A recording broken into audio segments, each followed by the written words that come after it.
Balabharatam 4th part. ఒకనాడు ద్రోణాచార్యుడును ఒక బ్రాహ్మణుడు తన బాల్యమిత్రుడైన ద్రుపదుని వద్దకు వెళ్ళాడు. ద్రుపదుడు ద్రోణాచార్యుణ్ణి అవమానించాడు. అప్పుడు ద్రుపదుడు హస్తినాపురానికి తిరిగి వస్తూ ఉండగా ఊరి బయట పాండవులు కౌరవులు బంతి ఆట ఆడుకుంటున్నారు. ఆ బంతి వెళ్ళి ఒక బావిలో పడింది. దాన్ని తీయడానికి పిల్లల్లో ఎవరికీ చేత కాలేదు.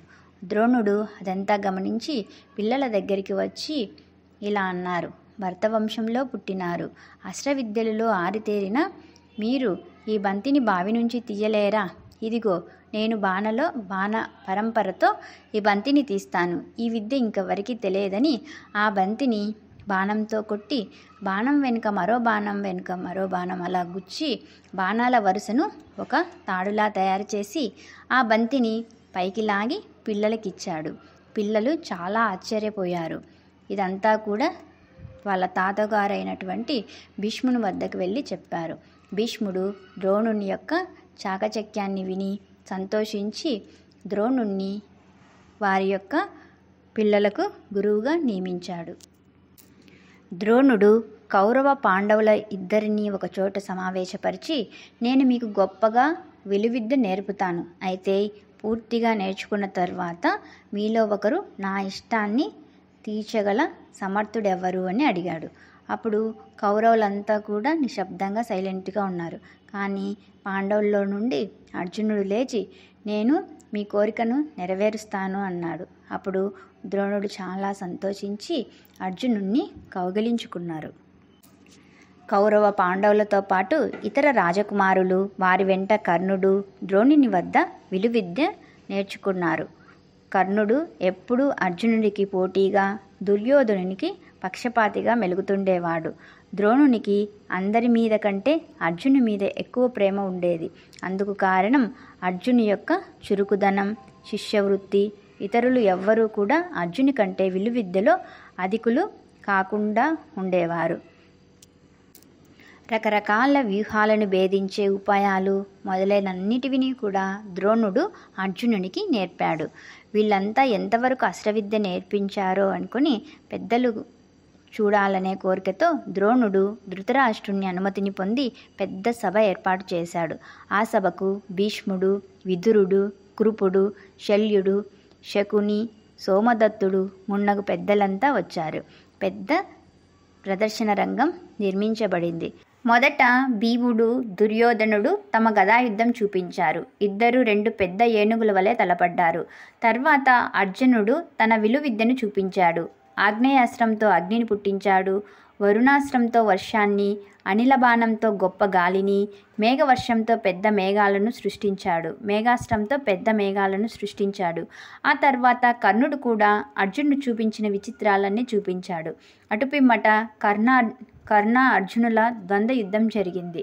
అందరూ కూడా బాగా మెచ్చుకున్నారు. అయితే మధ్యలో కృపాచార్యుడు అడ్డు వచ్చి రాజకులానికి చెందిన అర్జునుడితో యుద్ధం చేయటానికి సూతపుత్రుడైన కర్ణునికి అర్హత లేదని వాదించాడు. అప్పుడు దుర్యోధనుడు లేచి, కర్ణుడు రాజు కాడని మీరు అంటున్నారు కనుక ఇప్పుడే నేను అతన్ని అంగరాజ్యానికి రాజుగా చేస్తున్నాను అన్నాడు. అప్పుడే భీష్మ, ధృతరాష్ట్రుల అనుమతితో అంగరాజ్యం కర్ణుడికి ఇచ్చాడు. మరునాడు ద్రోణుడు శిష్యులందరినీ పిలిచి ఇలా అన్నాడు: నాయనలారా, నిన్నటి సభలో మీరు అస్త్రవిద్యలో బాగా ఉత్తీర్ణులయ్యారు అని నాకు తెలిసింది. ఇక నేను మీకు నేర్పవలసింది ఏమీ లేదు. ఇక నాకు గురుదక్షిణ ఇచ్చి నన్ను తృప్తిపరచండి. గురువు మాటలు విని కౌరవ పాండవులంతా గురువుకు నమస్కరించి, మీకు ఏమి కావాలో చెప్పండి, ఇప్పుడే తెచ్చి ఇస్తామన్నారు. ద్రోణుడు తన కోరికను ఇలా చెప్పాడు: శిష్యులారా, నా చిన్ననాటి స్నేహితుడు ద్రుపదుడనే రాజున్నాడు. నేను అతడు ఒకే గురువు వద్ద విద్యలు నేర్చుకున్నాము. మా విద్యార్థి దశలో అతడు నాకు మాట ఇచ్చాడు. నేను ఏదైనా నీకు సహాయం చేస్తానని వాగ్దానం చేశాడు. మా విద్యాభ్యాసం పూర్తి అవగానే మేము ఎవరి దారిన వాళ్ళు వెళ్ళిపోయాము.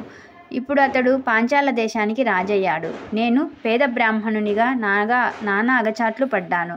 కృపాచార్యుని చెల్లెలు నా భార్య, నా కుమారుడు అశ్వత్థామ. బాల్య స్నేహితుడైన ద్రుపదుడు చేసిన వాగ్దానం జ్ఞాపకం వచ్చి అతని వద్దకు సహాయానికి వెళ్ళాను. అప్పుడు నన్ను అతడు అవమానించాడు. నాకు చాలా బాధ కలిగింది. అవివేకమై ఐశ్వర్యం వల్ల కన్ను మిన్ను కానకుండా నన్ను అవమానించిన ద్రుపదుణ్ణి ఒడిచిపట్టి తీసుకురండి. ఇదే నాకు గురుదక్షిణ అన్నాడు ద్రోణుడు శిష్యులతో.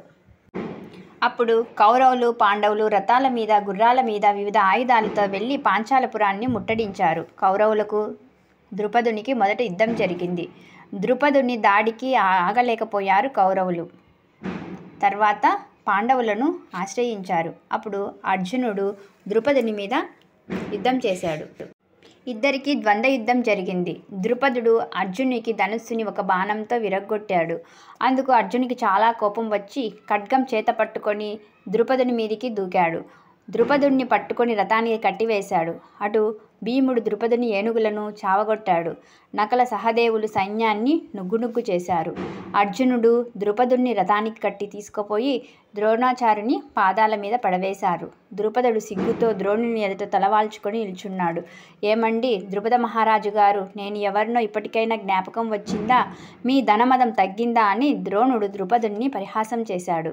తన కోరికే ఇదే గనుక ఇక ద్రుపదుణ్ణి మరీ బాధించడం బాగుండదని ద్రోణుడు అతని ఈ విధంగా చెప్పాడు. అతన్ని కట్లు విప్పండి. తన ప్రియ శిష్యుడగు అర్జునునికి పరాక్రమాన్ని చూసి చాలా ఆనందించాడు.